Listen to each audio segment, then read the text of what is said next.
your childhood had the original trilogy in it. You had the best childhood there could have been.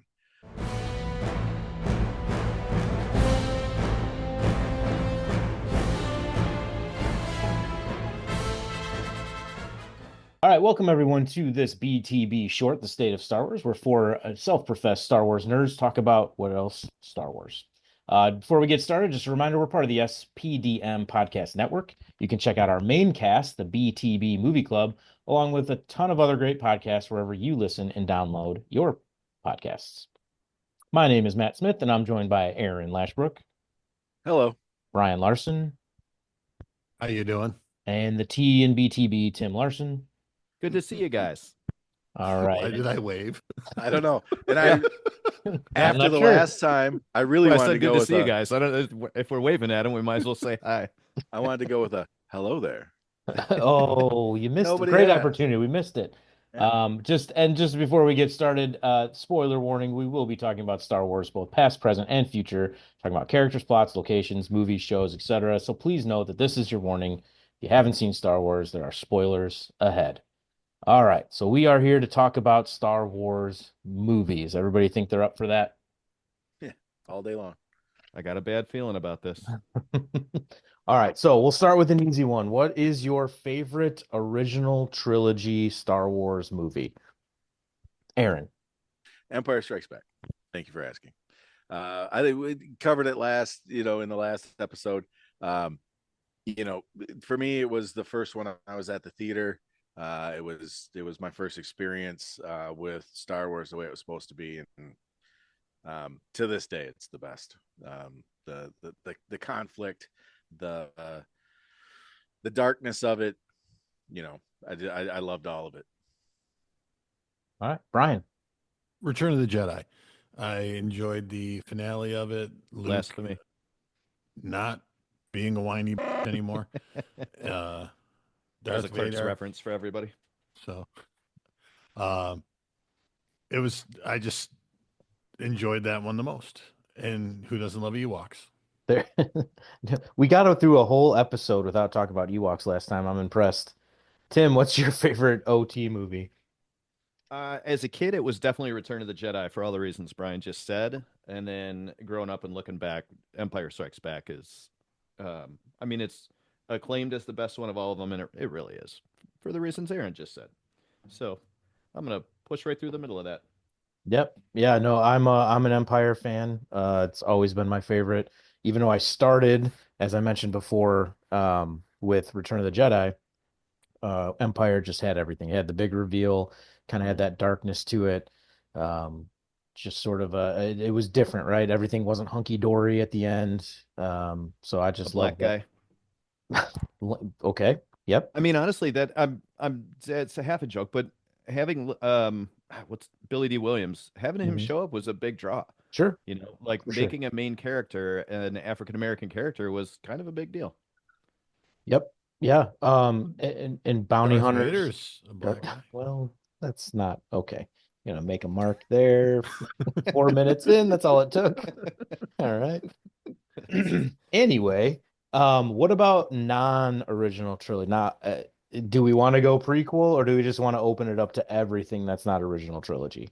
Do I need to to make you pick a prequel? You trying to I force don't- somebody to pick a prequel? I wouldn't go as a favorite, but I liked the prequels. I'm Yeah. the one. No, there's the- more than you, Brian. It was enjoyable. People was like, oh, and that comes to the madness that comes along with some Star Wars fans that they wanted to pick it apart and this Mhm. that and Anakin as a kid and how could he be with Amidala? There's too much of an age difference and blah blah what all the things. It was enjoyable movies and Qui-Gon Jinn as a character and I didn't even Jar Jar didn't piss me off the way it did some people. It was and there's parts of it that were enjoyable. Now to compare him to Chewbacca, that's blasphemy. Sure. But there was something to like and take away from each of those movies that were enjoyable. And the fight scene on the See, you guys do much better with the names of planets Mhm. and such. Um, Attack of the when Clones. You're talking about in Attack yeah, of the Clones. at the end, Hmm. and Amidala gets her shirt ripped, and we see Belly. Geonosis. But that whole fight scene is just really well done. And then we got Mace Windu cutting Jango Fett's head off, and Hmm. I mean, all these things that happen during these movies that culminate into a good finale of a movie that none of us ever thought was going to get made. I mean, we didn't think we thought they'd continue 7, 8, 9, not, oh, we're going to do 1, 2, 3. So that's my thoughts. I'm pretty close to Brian. I do not have a problem with those prequels. I will say this: I don't like any of them as much as I like any of the originals. You Sure. know, like those are just kind of untouchable, really. Um, but there are parts of each one of those movies that are kind of cringy as far as how much I like the movie, you know, and Jar Jar Binks is one of them. The first half of Attack of the Clones, where they're establishing that Obi-Wan is, for lack of a better term, busting Hayden Christensen's balls, you know, Anakin's balls. It just seemed, some of it seemed forced just because you know where it's going. You know, in the original trilogy, you don't know where it's going. In the prequels, you do, and that forced the movie writing, and some of it was awkward. However, having said that, I liked them. I know the fandom that you talked about in the last episode was just like people over entitled and having too much ownership as a fan of the movie, complaining that you ruined my childhood by making these movies. Like, hey, just buy the ticket and watch it or don't, you know? And for my part, I liked them. I would definitely put them in the category of things that I enjoyed watching multiple times. They're not as good as the original. Yeah, I agree with you. I agree with both of you. I think you had twofold problems, right? You had 20, what was it, 99 for Phantom Menace? Aaron probably knows this. 99? Yep. 99. So you had 26, not 26, I can do math, 16 years of rabid fandom, as I mentioned in the last episode, right? You have books, you have video games, you have comics, you have people just pouring into this world and this extended universe, and then you had to sort of try to meet their expectations, which is hard. And also you have to battle the other fold of the twofold is you had to battle, well, we already know what's going to happen. We Mhm. know this kid becomes Darth Vader. We know, that there's this, uh, we know what's going to happen to him. He's going to live, blah, blah, blah. We don't know any of the other characters. So they had some room to play around with. But yeah, I agree with you. I don't hate them. I think Revenge of the Sith, the end of that movie is one of the best scenes in Star Wars or fight scenes and Mhm. everything. So I'm with you. Yeah, I never hated them. And I'm not a. I love Star Wars. I love the shows, the movies, and the shows. Um, I don't get the watching something to hate it, or what it seems like. It's almost, especially with the prequel trilogy, for some reason, especially after Attack of the Clones. So it was like some people had buyer's remorse or something like that. I think that's when you really started hearing what Tim's, you ruined my childhood, and it's like, how soft are you Right. that, Right. Your childhood's fine. Yeah. right. Yeah, yeah. Yeah. Um your childhood had the original trilogy in it, Right. you had the best childhood there could have been. Right. Um but so I think for those people, and so being a late Gen Xer, a young Gen Xer, the end of the Gen, so there were people who are in my generation who were 10, 11, 12 when the first movies came out. I'm still part of that group of people. So they were a lot older than me. I didn't, like I said, hadn't seen A New Hope in the theaters.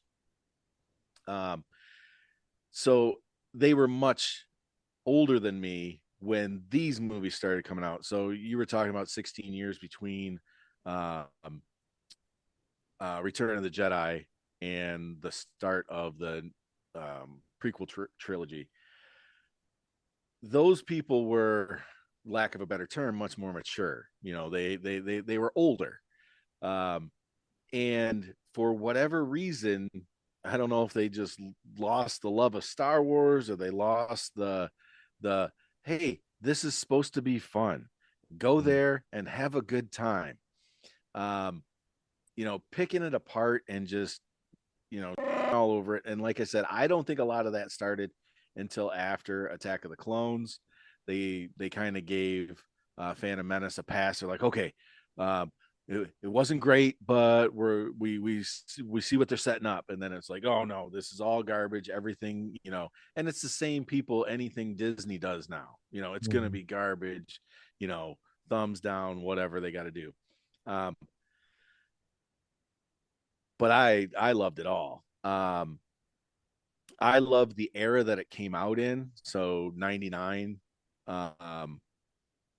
right? We said that's Phantom Menace. Yep. Yeah. You know, still we're in kind of the down, I don't want to say downfall, the end of MTV, but MTV was still a big thing. We still had TRL. We still had, so what I remember is whoever did the mix, and I want to say they played it on MTV, where they put Kid Rock's Ba with the Ba with the entrance of Darth Maul. I was like, this is the best thing I've ever seen. And it's the movie's not even out yet. And I, you know, I'm going to see it and I'm going to love it. And I don't care really what happens. But it was a whole different buildup. We had talked in the previous episode about how, like, the buildup of Empire Strikes Back coming out, there was more TV commercials. There was more, you know, A New Hope was already a huge success. For Return of the Jedi, it was ridiculous. Right. You know, everybody knew it was coming out. Everybody was for this movie. I was so anticipating it. I don't think it could have let me down.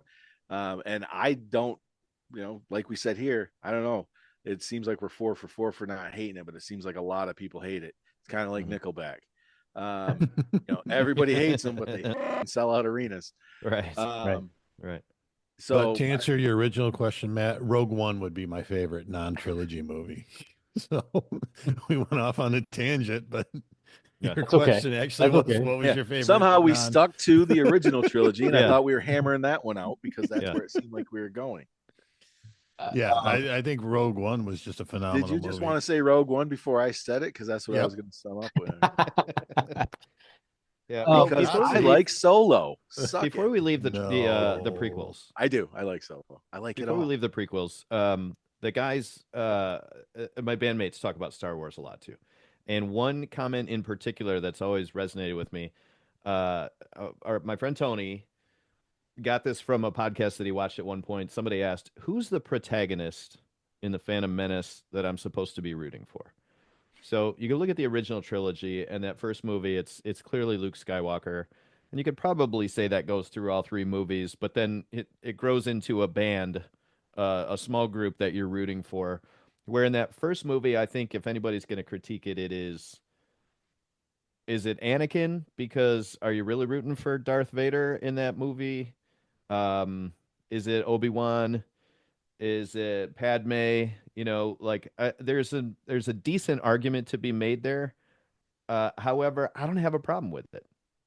Knowing how Star Wars works with groups of people, I don't have a problem with it starting out as a group of people, and I that's never bothered me. But I think that's one of the things that's a deterrent for a lot of people.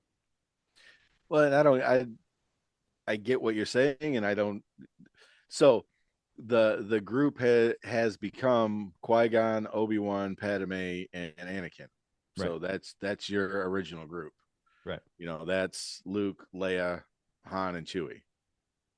You know, that's who we're rooting for. I don't get where the I don't understand who the protagonist is question. Yeah. Aaron believes Tony is dumb. Again, it wasn't Tony's idea. He just brought it up from a podcast he'd heard. I also like Rogue One. All right. So I'm gonna stick on the sorry, I'm gonna stick on the prequels because I Yeah. want to like I think we all know or we all have said like they weren't the worst thing that happened. There's a lot of reasons, expectations, whatever. What could they have done a little bit? Do we think they could have done things better? I'm sure we do. Like, is there anything? I know it's a kind of a vague question, but We're like Friday afternoon quarterbacking here.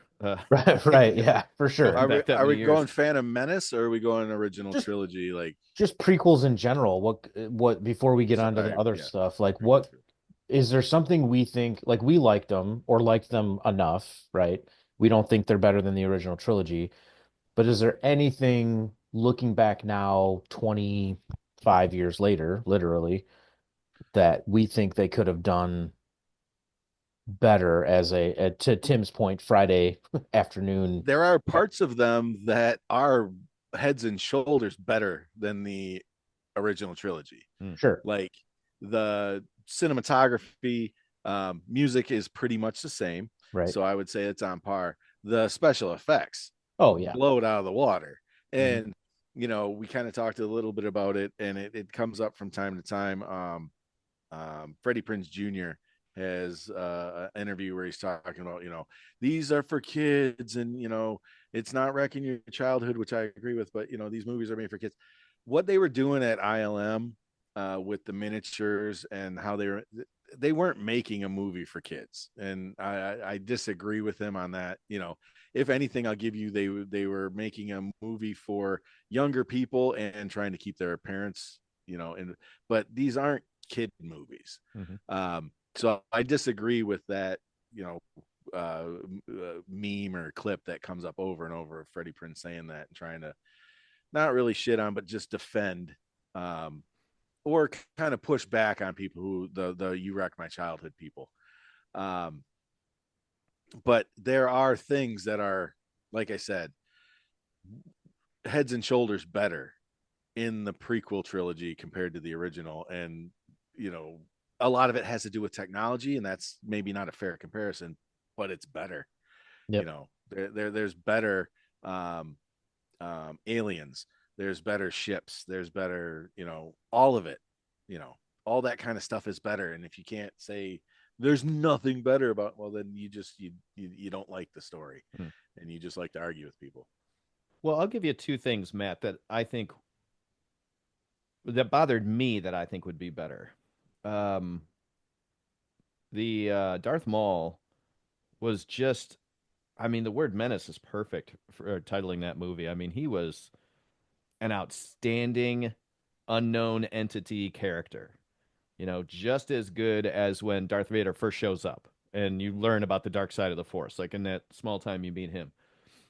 They killed him off so quick, and I know why they did that. Show Obi-Wan as one of the greatest Jedi ever to be able to pull that off. But maybe Obi-Wan just, cuts off a leg or something, and then you could still have Darth Maul have an exit in the second movie, and the reason why, Darth Sidious needs to pick somebody else. Also, I think you could have come up with a better angst in between Anakin and Obi-Wan. It's just annoying watching this whole father and son thing, where they're bickering constantly. And so I would have enjoyed it better if they were doing things together and there was this camaraderie, but because of Anakin's attachment to Padme, perhaps Obi-Wan's making the right decision that Anakin doesn't agree with, and there's an incident that kind of turns him abruptly, as opposed to this sort of annoyance thing. That always irks me in that movie, the first half of Attack of the Clones. So there's two things I would do differently, and I would make the moment where Anakin really starts to turn away from Obi-Wan being something that's a personal connection for Anakin, as opposed to that annoyance buildup. It was just hard to watch. Maybe Yeah, that made it good, but for me that was hard to watch. sure. And to your point, we'll talk about TV at some other point, but they did give Darth Maul a little Right. a chance again in some TV and in a different movie and things like that. So they did realize that I think they screwed up there and they should have tried to do that differently. But And just going along those lines real quick, you know, uh, talking about George Lucas and how, maybe there weren't like a lot of the best decisions made when he wanted to make them, but there were corrections made. Like Tarkin was supposed to be the bad guy. In A New Hope, he was going to be the main bad guy, the main An antagonist, emperor, so to speak. Yeah. right. Yeah, the one that was the main puppet or whatever, and then it was like, oh, well, we got this Darth Vader guy. So it's almost like they caught that quicker than they right, did with Darth right. Maul, but they made the same mistake twice. Right. So I don't know. That was always a weird thing that I thought that, how is Admiral Tarkin supposed to be the evil, sinister guy when you got Yeah, Darth Vader? yeah, Well, yeah, because Leia even says like some about him holding Vader's leash. yeah. Right. So there's a suggestion that he's more in charge of things than yeah, which is strange. And that changes and gets retconned over time. But Mhm. in that first movie, Does it become canon? all of it's It's all canon. Oh, Uh-huh. sorry. Uh-huh. Yeah, it does. There's some novelization and comic stuff that explains that away a little bit too, as they are very good at doing at Disney/Star Wars/Lucasfilm. They can explain anything if you give them long enough. Um, okay, so Tim's Rogue One, Brian's Rogue One, I'm Rogue One. Aaron, what are you? that's not Don't do it. fair. Don't do it. Don't you dare do it. Just be honest, Aaron. We're here. We're in the nest. Well, Just, no, There's only Rogue one One other. is amazing. Rogue One is one yeah, of the best things it's that's ever come out of Star it's Wars. literally okay Like, for us Agreed. all to like that movie. or By as the way. pigeonholed as they were and what they had to work with. All right, so you get from here to here. Yeah. Let's see what you can do. And they're Right. like, watch this. Oh, and by the way, nobody You know. can survive. Right. Yeah. Yeah. That's what I'm So saying. It's like you're pigeonholed and you've got, 6 weeks of time in the Star Wars timeline to work with. yeah, yeah. Go. So I- two things Does about Rogue that. One work? I'm sorry, Tim. Go ahead. Go ahead. Go ahead. Does Rogue One, without the ending and Vader showing up, is it the greatest one though? It's still up there, I man. think that's the cherry on top. It's I think that's the cherry on top of it. I think it was. Yeah. Was Vader? Was that Brian? Did they add that? Was that something they added or wasn't in the original script? Do you remember? I don't believe they added it. No, Okay. because they went into great detail on how they wanted to have Vader not show any he didn't use any parts of the force or do anything different that he had already been doing in the movies. Yeah. So they wanted to make sure that they used him the same as he had been. But then the argument is, I've never seen Vader hold somebody in the air and slice them. Right. So Yeah, they took some liberty with that for sure. But he didn't He's use held like people. force lightning or he didn't, Right. Yeah. yeah, He didn't do any flips, in air. Although Right. we've seen him do that in the prequels, I guess.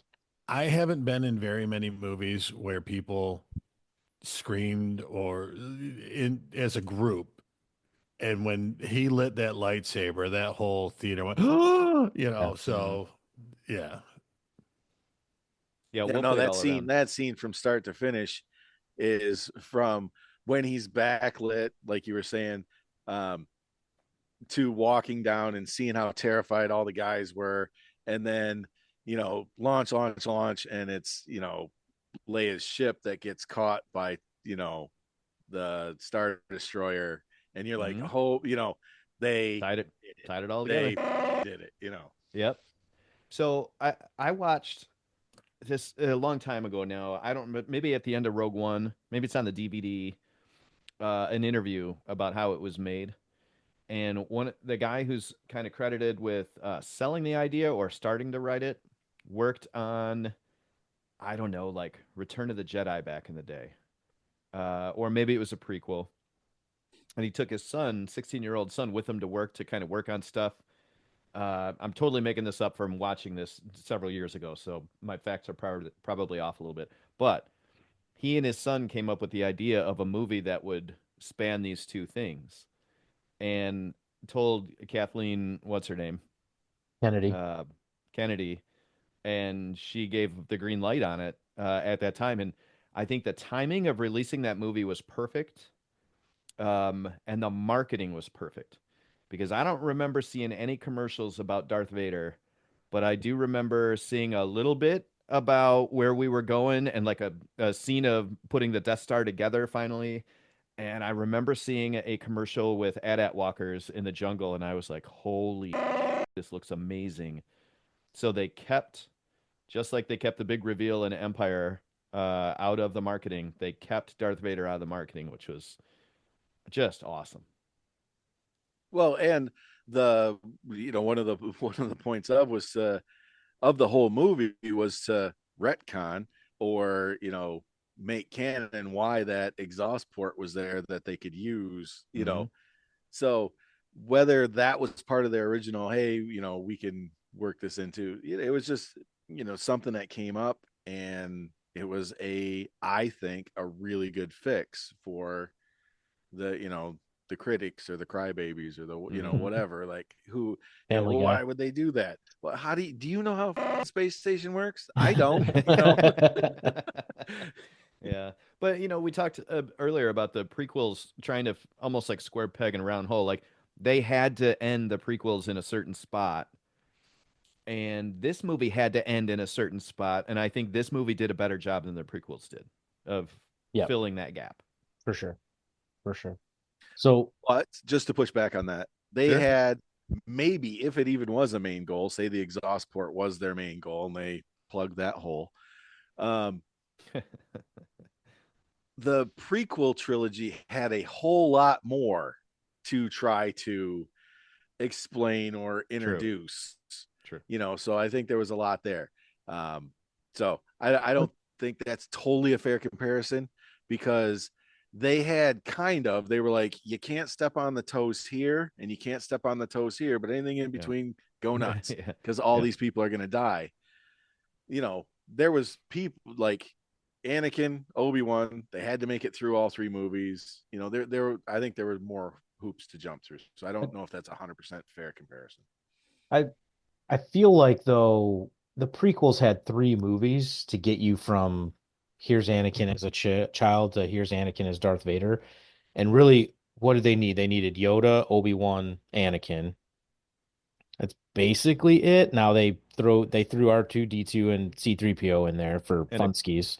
and a set of Clone Wars. Well, right, but like they took the one, right, this is the big internet meme. They took the one line of the movie in New Hope and they turned it into a three movie trilogy. I Right. think they still had some freedom there. Like I don't know what the Clone Wars meant. They could have done anything they wanted.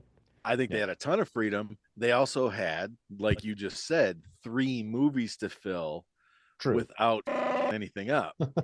True. Which is, different from, we know the first 10 minutes, we know the last 10 minutes, you've got, an hour and a half.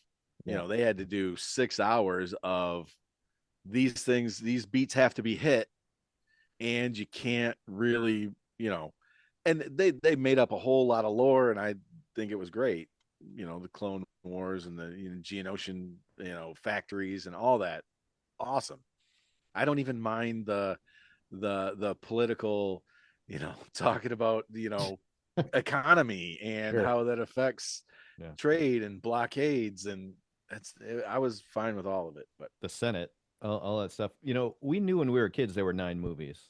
I remember hearing that way back in the Yeah. day, and it'd be very interesting to hear a story about what George Lucas originally had intended for episodes 1, 2, and 3 versus what they ended up being.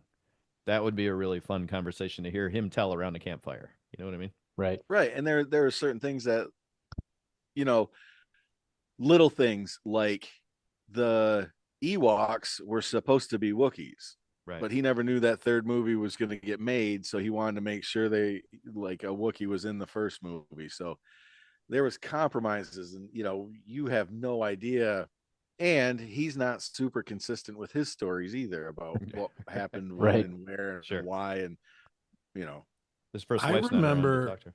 as a kid. Well, you know what? Never mind. We'll talk about it later. I'm sure we're going to get into memorabilia and collectors down the road. Yeah. So collection stuff. So I'll get into it then.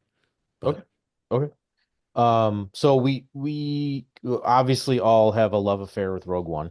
So the other non or newer movies, I would say. So we have Solo. Technically, we have to include the Clone Wars animated movie, which some would argue was just the starter of the series, which is a great series, but that's we could talk about that some other time. But so you got your animated movie, you got Solo, which has sort of gotten a bad rap, I think, and then obviously you have the sequel trilogy, um, for what it's worth. So out of those movies, what what did we what did they do right? Did they do anything right? So we're not talking about Rogue One because we all know they did that one like the perfect Star Wars movie, clearly. Apparently. So all these other ones, what did we do right? And we probably don't even need to talk about the Clone Wars one because that was more of just to set up the TV show, but what did they do right with these? Did they do anything right? Oh, I like Solo. I've watched it several times. I've got no gripe with it. Um, I like the feel of the entire Star Wars ness of it. Mhm. I think the cast was great. Um, I know it's not Harrison Ford, but I'd rather have, and I don't know the actor's name, I'd rather have him do the job than them CGI Harrison Ford's face, which Yeah. Right. that wasn't even a thing. I don't think they were even attempting at that time. They did Rogue One came out before, so they had done Carrie Fisher's face, and I think they did a little with Tarkin in that movie too, and it Yes. wasn't Peter great. Cushing. Yeah. Um, so, but Alden Ehrenreich, by the way. Alden Ehrenreich. oh, Something. that's the guy who played Solo. Yeah. That He doesn't was even also in sound. Oppenheimer. Oh, which I haven't seen yet. Which maybe we should for the other group. Yeah, Um, see that. It's great. but yeah, I liked the heist um, Mhm. aspect of it. I like the uh, oh, it's not the Black Hand because that's from Black Sun, Black because Sun. that's Yeah. where we find out that Darth Maul. This is where we see Darth Maul Yeah. in live action again. That whole aspect of the criminal underground and the Crimson Dawn is Crimson Dawn. that's what they call it in that movie. That's There is a Black Sun too. There's a Syndicate, there's a Sun, and then there's a yeah. Dawn. So those are all I'm getting them all mixed up too, but those are all in there somewhere. Okay. Pike Syndicate, the Pike Syndicate. That's who it Yep. is. Um. Oh, Bunch of what was Star I gonna? Wars nerds. We can't think of nerdy Star Wars stuff. Yeah, so you guys have watched more than I have because you're saying things that aren't in that movie, and I'm like, I don't even know what you're talking about. And the freedom fighters that end up screwing up their heist. Whatever nest. It was Mhm. something nest. Yep. I like that the introduction of that. It's just there's so much other stuff going on in the universe, in the Star Wars universe, that isn't part of the Luke Skywalker Right. or Skywalker um, lineage. So, and Childish Gambino. Yeah. I As mean Lando. that's worth the movie right there. But I don't know if they could have done a better casting job as young Lando. Could they have? Right. I I mean, totally agree with that. that's pretty dead on. but So I'll tell you, I'll go the other side of this about Solo because I also enjoy it, but I think here's what they did, what the miss is on Solo. Han Solo's in just about every scene. The magic of Star Wars, like A New Hope, Empire Strikes Back, certainly Return of the Jedi, Lord of the Rings, is you start out with your group and then they end up getting separated. And throughout the movie, you go to different scenes with different groups that comes back together. And in Solo, they never did that. It pretty much is just a linear thing about him and his life. And like Amelia Clark's character, can't remember her name, like she just disappears and then she just shows up later and she's back in. They didn't they didn't find a way to create that dynamic of while this is going on, time passes, and then we catch up with our character later. Um, that just didn't really happen in that movie, and I think that's what makes all of the other movies work.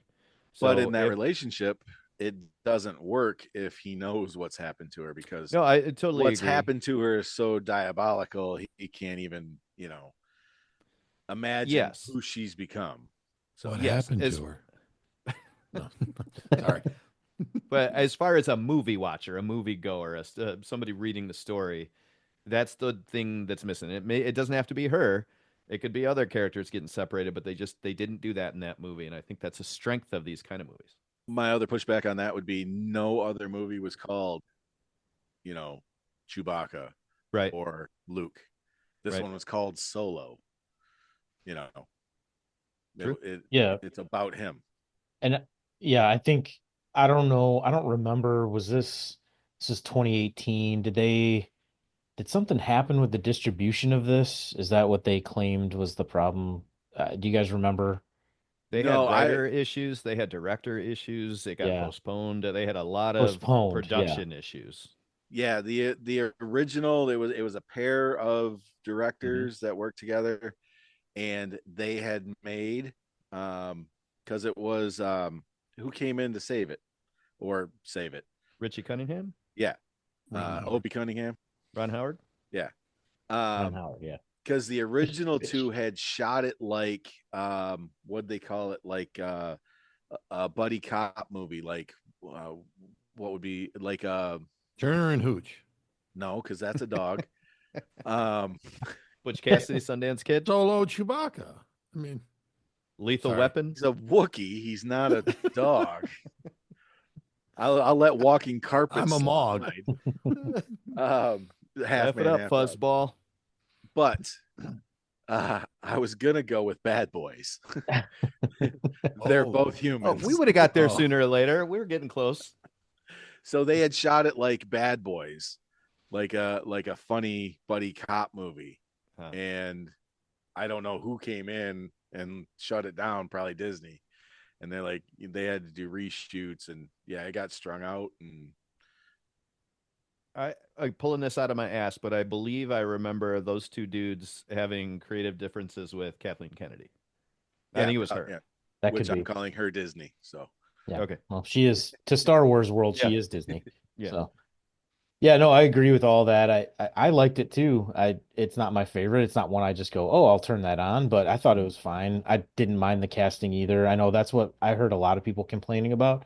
It's like, what do you want him to do? Harrison Ford was 70 at the time. He broke his leg. Right. Remember, he broke his leg filming the prequel or the sequel trilogy, which it yeah, was after this, right? But geez, let the guy live.